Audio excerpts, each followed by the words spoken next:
Been a minute since I've done one of these. You all know the drill, 4 movies, 3 of them are given away in the thumbnail, but what's the secret 4th movie going to be? But then I show it during these intros, so there you go, it's Hey Arnold this time, we'll talk about that one at the end. Doing intros for the show is becoming less and less necessary, let's just get into it.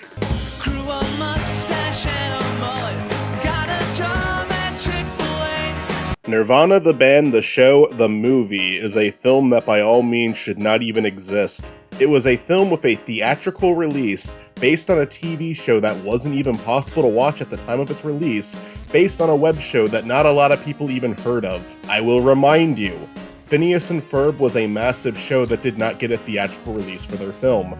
Breaking Bad is one of the biggest shows on the planet, and it did not get a theatrical release for their film. Nirvana, the band, the show, is something that I think at least half of the people who've seen it saw it because YMS made a video about it. Thank you for that one, Adam. It was a relatively niche show, but it still got a theatrical treatment, and it was one of the better theater experiences I've had in my life. It was so surreal seeing this show on the big screen. I do wish I had a more crowded theater because I think that could have made it like the best screening I've ever been to, but I did enjoy sharing laughs with at least 2 other people. 2 strangers. There was like 3 other people there, but they weren't cool. They were lame. 2 random people sitting in front of me.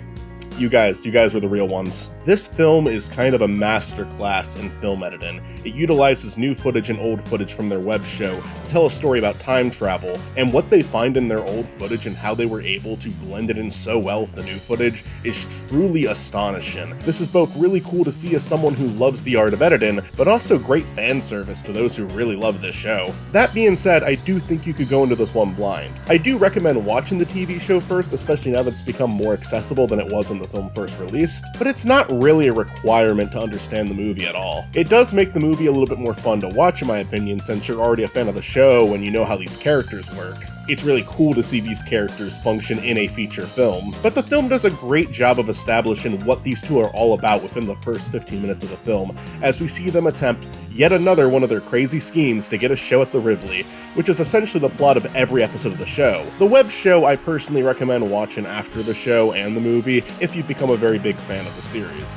It's not bad by any means, but it is a lesser version of the show as they were still really young and finding their style. It's good, I just don't think it should be the first thing anyone watches when checking out the series. I feel like you had to be there. But maybe you're at least familiar with Update Day, that was from the web show, and that's a pretty popular video. So in terms of being a standalone movie, it does that very well, but I also think it's a great adaptation of the show. The movie doesn't focus on them trying to get a show at the Rivoli the entire time like an episode of the show typically would, but we do still get to see them pull off their craziest scheme yet in the opening of the film. This serves more of a purpose in the movie than simply just doing their regular bit before starting the film's main plot, however, because it establishes major locations and causes a rift between Matt and Jay throughout the rest of the film. The plot is very well put together in this film. Another way it adapts the show so well is by acknowledging some of the things that made it special. The opening song they use for the film is a nice touch that any fan of the show is going to recognize immediately. There's a couple of references they've made in the show that they also make in the movie, but not in a way that feels forced or unwarranted. We get to see the apartment from the web show, the house from the TV show, and now the RV from the movie, all of which have their own whiteboard. Just the shot of Matt pulling out the whiteboard in the van seems to be a big laugh from people watching the movie, whether they're aware of the show or not. This guy just has a fucking whiteboard ready everywhere he goes. It just shows that despite being off the air for almost a decade now, Matt and Jay both understand their characters really well still. Every word spoken and action taken just feels like something they would do. They are both hilarious characters, and it's a lot of fun seeing how they deal with a way more out-of-this-world situation than the TV show normally would allow. The TV show typically did ground things in reality. A lot of the situations they got themselves into were absurd, but they were all things that are technically possible to happen in real life. The movie throws in time travel, but still manages to feel in place with the show just because of how well done these 2 characters are and how despite the big leap the movie makes from the show, it's still presented in a way that's incredibly authentic to the series. I will also say it took the characters and added more layers to them, and I already thought they were pretty well thought out characters. They are not intelligent people. They couldn't be more detached from reality, but they both have a lot of layers to them, and I think this movie managed to take it a step further than the TV show did. I always thought watching the show that Jay would probably be better off without Matt. That's kind of a tragic note about the show, but Matt does way too many selfish things on the show and gets angry at Jay for trying to do good things for himself rather than the pair. This movie was really the first time where I thought, maybe Jay isn't better off without Matt. maybe these are really just two people who need each other. Without spoiling the ending, there's a couple of moments in the film's climax that get a genuine emotional reaction from me. Now, this film isn't trying to go BoJack on us or anything, it's a comedy through and through, but if you have any level of attachment to these two, whether it be a longtime fan or just someone who grew to like them watching the film, there's scenes at the end that do work on an emotional level surprisingly well. I didn't, actually tear up or anything, but I felt that pressure on my face when I'm about to tear up. I had to hold back a bit. It was getting me to hold back territory. Just because everything was conveyed so well with the characters' decision making, the way it was shot, the music they used, the situation they were both in. It's trying to do something emotional, and it succeeds, without completely tearing down the fact that this is still a comedy. It is a funny, well-made, thoughtful, very original film that adapts its source material very well and escalates what needs to be escalated for it to be a feature film. I'm calling it right here for the first time in this show's history. First place, which was South Park Bigger, Longer, Uncut, has been dethroned. I declare Nirvana the band, the show, the movie as the new greatest TV show movie of all time. Unless something else can beat it in this very episode.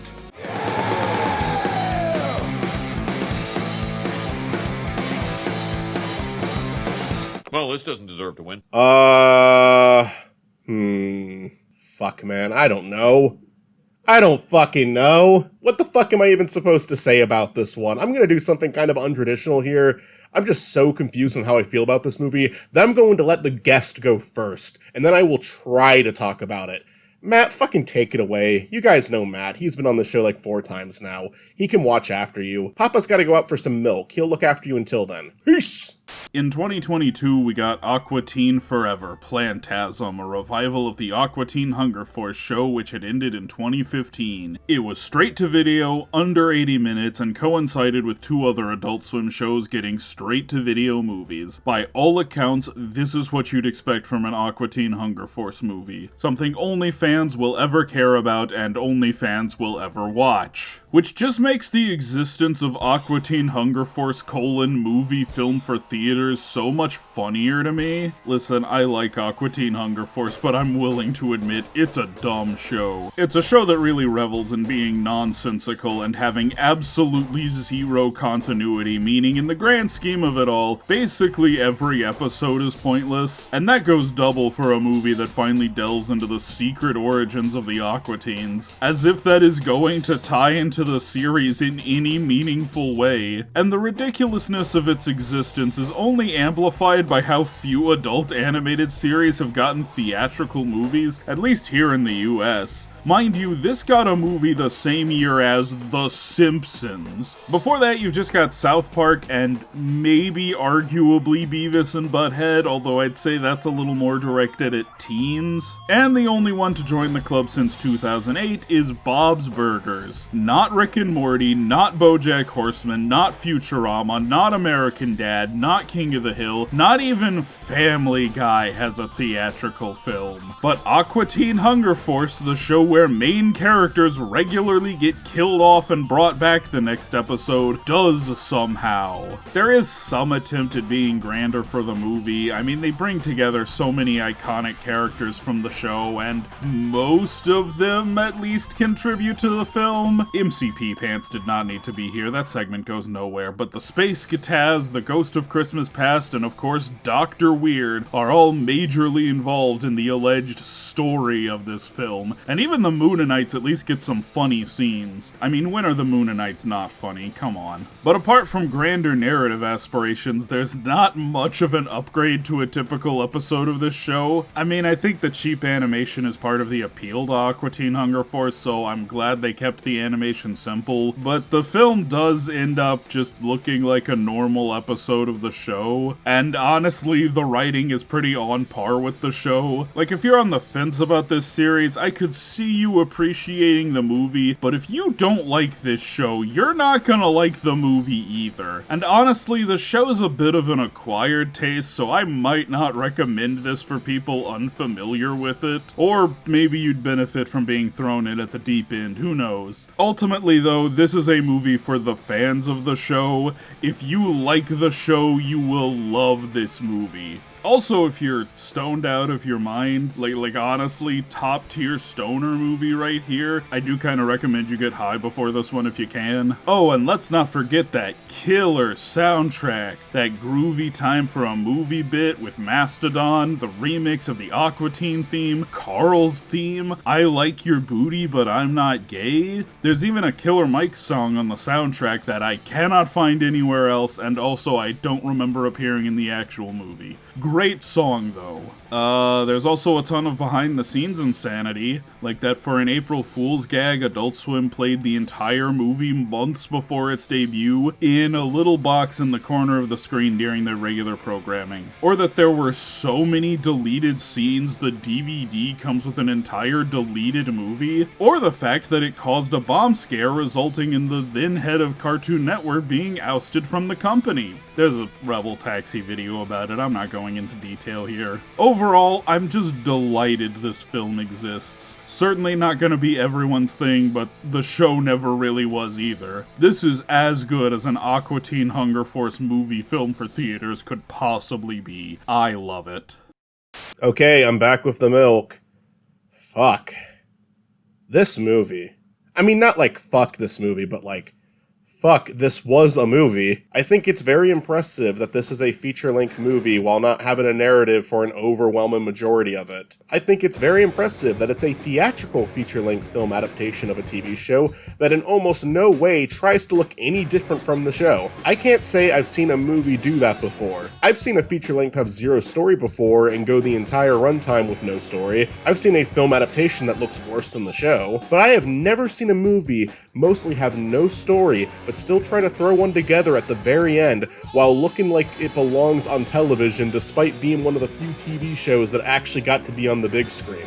This is a very special movie. Truth be told, I did get a lot of laughs from this one. I've never been the biggest fan of the show, but I have been a fan of some of the segments from the show. I love Dr. Weird. I even enjoy some reoccurring characters like the cybernetic ghost of Christmas Past from the future. Yes, I did have to Google that one and copy and paste the name. His episode in season 1 was by far the episode that made me laugh the most in a non-Dr. Weird segment. So seeing him get a prominent role in this movie was honestly unexpected, but really appreciated. He is hilarious in that episode and he is hilarious in this movie. The one thing that does really make this movie feel like a movie is them acknowledging all these characters that made the show what it was. Dr. Weird shorts were discontinued after season 2 with a small exception in season 4, so seeing him play a role in this movie was cool. You have those Atari-looking aliens make an appearance, those weird pointy ones also play a big role in the movie, they're pretty funny. It's kind of like Wacko's Wish in a weird way, where all of the shorts from the show are now coming together to form a narrative together. Except this movie doesn't really try to have much of a narrative. Or it tries to have like 40 of them and none of them conclude.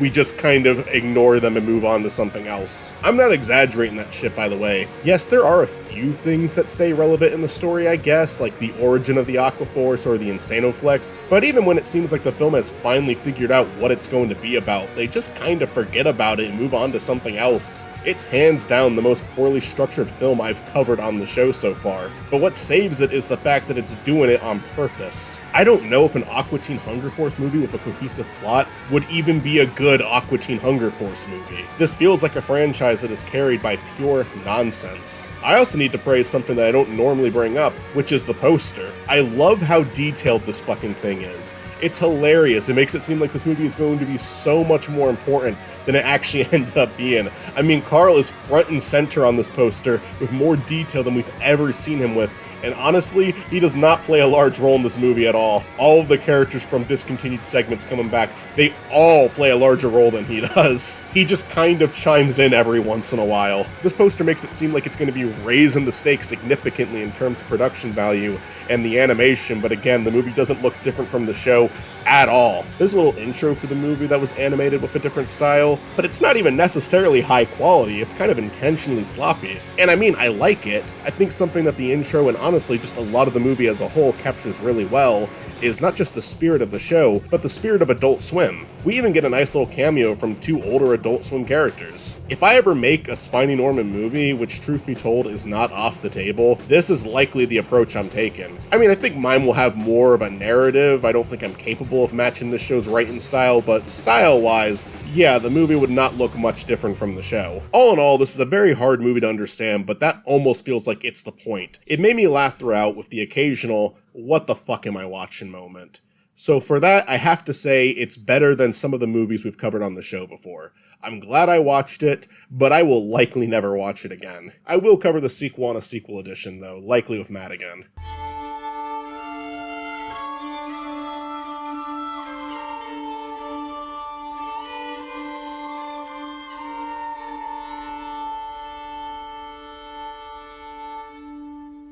Findin' Frances is a feature-length finale to the TV show Nathan For You, and in my opinion serves as both a great ending of Nathan For You and a great precursor to Nathan Fielder's other show, The Rehearsal. Not that you need to watch it to follow anything in The Rehearsal, but there is a bit of a tonal shift between Nathan For You and The Rehearsal that I believe starts in this episode. And I know I'm calling it an episode, and it technically is an episode of a TV show. What, am I just letting anyone into the series now? I reviewed the fucking Zack and Cody movie last episode, what do you think? I will occasionally have gray area picks. As long as it's feature length and it's tied to a show, I'm cool with counting it. Channel Chasers is considered a multi-part episode, but it was released all at once and it flows like a movie, so I'm counting that one as a movie. A Goofy movie starts as an adaptation of Goof Troop, and it features characters from the show other than Max and Goofy, so I'm very tempted to include that one too at some point. And I've already done one web show. So yeah, those are kind of the gray area options I'm willing to go with. I'll cheat a little bit here and there. Enough explaining semantics. I think Findin' Frances is excellent,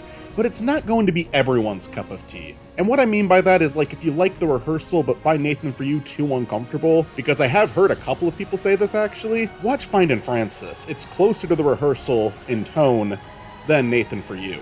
It's a little less mean than most of Nathan For You, but if you're a big Nathan For You fan, this is a slower episode. There's really only a few scenes that focus on their regular shenanigans, like them faking a high school reunion or making a fake sequel to the movie Mud, where a character who was in the background of the first one is now the main character. So I contacted an actor named Richard Ledbetter, who could be seen faintly in the background of a scene in the original Mud, to come in and audition for what he believed was a starring role in Mud 2. So firstly, we loved your work in Mud 1. Thank you. There is funny stuff in it, it's just a lot more subtle in this one, I would say. And again, that dramatic tone, it's very consistent throughout. A lot of it is about Nathan trying to help this old man reunite with his former lover, while also asking the question of how real everything is. Both the old man's story and Nathan as a person. The old man, William, seems nice during parts of the film, but at other points demonstrates some pretty lousy behavior, and it starts to become hard to tell if anything he's saying is true or not. Are you exaggerating anything about this relationship with Frances that I should know about? No exaggeration. You weren't like a stalker or anything, right? No. Okay. No. You think I would look like a stalker? Is he allowing Nathan to put this much effort into helping him find this woman without her even existing? Does he just like the attention he's getting? But then he does have some stuff that he shows off that makes it seem like he's telling the truth. It just kind of goes back and forth with him. To this day, I do not know if I believe the ending of this is staged or not. It's hard to tell, but even if it is, I don't think it ruins the film, because the entire thing is about exploring that line, as we do the same thing with Nathan. How much of this is him genuinely trying to help people, and how much of this is him making fun of people? How much of his persona is actually him, and how much of it is a character? Nathan's awkwardness feels very real, and it is consistent throughout pretty much everything he does. But I have no doubt that he's aware of how funny these situations are, and what he's doing to people. So, is this silly, or is it something that I should take seriously? It's silly and serious. Are you really trying to help me? Or am I the silly part that you talk about, huh? Is my life the joke? No one's the joke. The situations are funny, but interesting too. It's kind of weird having cameras around, right? We could turn them off if you want. I feel like does that defeat the purpose? Maybe. Of what? I don't know. What's the purpose? You're filming something. It's kind of the purpose, right? It's a question of his own morality and identity. This is something that gets explored even further in both seasons of The Rehearsal, which is why I think this is a great predecessor to it. It's a very interesting way for the show to go out, and it does work really well on an emotional level. My only gripe is, again, it's the Nathan For You finale. I do think it could be a little funnier. There is humor, but often it doesn't feel like that's Findin' Francis's main priority, which is a first in Nathan's work. Even The Rehearsal, which certainly does have a more dramatic tone than Nathan For You, was able to be pretty consistently funny. But I guess this is just the tone that fit this episode, and that's what they decided to do. It's weird because I can't really say Findin' Francis is bad or wrong for not being more funny when I think it works as what it is, but in terms of adapting something, which is what I talk about a lot on the show, it's kind of weird that the movie for Nathan For You / final episode is just so off of what we're used to. And the thing is, there is some humor to it. There is some more subtle humor to it that I keep bringing up. Like, Nathan has a romantic arc with an escort. Saying that out loud is kind of funny. I think the episode's aware that it's a little bit funny, but not only are the conversations he has with the escort the most real sounding ones of the entire thing, but these are also the scenes where we really start to break into the character and the person of Nathan. So even though it's funny on the surface, it's not really funny in execution, but that's almost kind of the point. It's almost kind of the point that Nathan is trying to do his regular shtick here, but it doesn't work, because he meets someone who is nice to him, but kinda sees through him. And again, it makes me love this so much, but it's also... I guess that's why I'm saying I don't think it's gonna be everyone's cup of tea. I think if you watch Nathan For You purely as a prank show, which would make sense since that's what 95% of it is, you might really dislike this finale. But if you're a fan of his later work like The Rehearsal, where it started to become a little bit more serious, where more serious topics are discovered while still having this weird, absurd sense of humor that really makes it entertaining to watch, this might be really up your alley. It's up my alley, but... I'm a little stumped. I'm a little stumped with this one. I feel like I'm asking it to do something I don't want it to do, but I'm still noting it as a critique. It's weird. It's interesting to talk about, but it's weird. I've been going off script for like the last minute or so here. Another thing that is funny in a more subtle way is William himself. He was really funny in the episode of Nathan For You he was previously in as a Bill Gates impersonator, and he's back for this episode where he is funny at times just because he'll occasionally make like a really off-color comment that catches you off guard. Sometimes it's really small things like him asking for Fox News to be turned on, and sometimes it's bigger things like him not acting all that appropriate in front of an actress Nathan hired. He doesn't come off as a horrible person, but definitely a deeply flawed person. But you still see this sad old man who regrets some of his choices, regrets he never got to live out the romance with who he thought was the love of his life. Anytime you find humor in some of the weird things this guy says, you might be feeling an equal amount of sadness for his story. So yeah, it's interesting. I can't rank it at the top. I feel like it's missing something, but I don't know fully what. Still, for what it is, I do really love Findin' Francis. It feels like there's a balance missing, but it's still a great film / series finale to an excellent, hilarious show. Just maybe not a perfect 10 out of 10, but at the same time, maybe eventually it will be for me. Maybe I just need to watch it a few more times. It's one that I appreciate more and more every time I watch it. I remember the first time I saw this being completely thrown off by it. I was not prepared for Nathan For You to take me there. I did not watch Nathan For You for stuff like this. But then The Rehearsal came out, and I like it more than Nathan For You. It made me go from appreciating Nathan as a funny guy who fucks with people, not unlike the Impractical Jokers, or the guys from Jackass. But then Findin' Francis and The Rehearsal not only made me see Nathan Fielder as more of an artist, but it also made me reevaluate some of the older Nathan For You episodes. There was a lot of artistic integrity to that show, more so than most prank shows. Maybe not every single episode had that, but a lot of them did. He's very good at telling stories with a lot of real people and real life elements. Anyways, great movie. I'm gonna stop rambling. Hey Arnold the movie is so inoffensive. Like, I don't think this movie sucks or anything, but it really feels like a mess in terms of finding what a film focusing on these characters should be about. The spy stuff is really weird and out of place for what is essentially a slice of life coming of age show.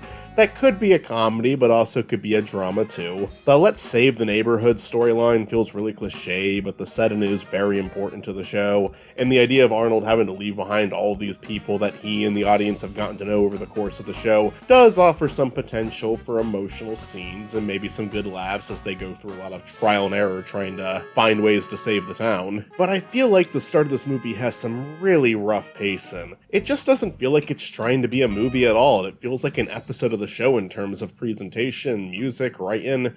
It's nothing special, you know? But then the spy stuff is them essentially raising the stakes to make it more of a movie. I mentioned earlier how a show like Nirvana the band, the show, the movie, was able to take their characters way out of their normal environment, but managed to stay so authentic to the show's presentation and writing that it still felt at home with the more grounded TV show. I don't think Hey Arnold pulls this off nearly as well. Once it becomes a spy movie, it really does just become a drag to sit through. Not bad, but not that interesting either. I do think it's animated pretty well, that aspect does seem like it's a step above the show, but they make some really weird choices with the character shading. The film has shading because, oh, it's a film adaptation, we have to add the shading, but they're not consistent with this at all. I don't know if I can even think of another example where I've seen a movie do this before. There are so many scenes where the shading is only applied to Arnold, and he has the shading whether the scene calls for it or not. There isn't much purpose to the shading in terms of what makes sense for the lighting of the scene. It doesn't have any care for what time of the day it is, or where the characters are located, how well lit the room is, how dark it's supposed to be, how bright it's supposed to be. Arnold's shading looks about the same in every single scene, whether he should even have it or not. I know a lot of people might think that sounds like a nitpick, but no, I thought it was really distracting. That feels like bad direction to me. Some poor animator was just told to add shading to Arnold, but was given zero context to where he's located, or which side of his body or head should be shaded. It's like a lot of extra effort is being put in to make the film worse. That's what I mean by bad direction. Someone wanted it to be more detailed, but didn't care if the details made sense or not. And again, I cannot think of another movie where I've seen that happen. That is a pretty unique critique that I have for Hey Arnold the movie. But it's possible there's plenty of other movies where I just didn't notice it. It's just really striking with Arnold. But again, it's because he's in scenes of characters who don't have shading applied to them, but it's applied to him. It's very easy to notice. There are good things about this movie. The characters all feel relatively like themselves, so if you like the show, I have to imagine you'll get something out of the movie. I always forget how many Simpsons voice actors were on Hey Arnold. There's a lot of funny, talented people bringing these characters to life, and that is something I appreciate.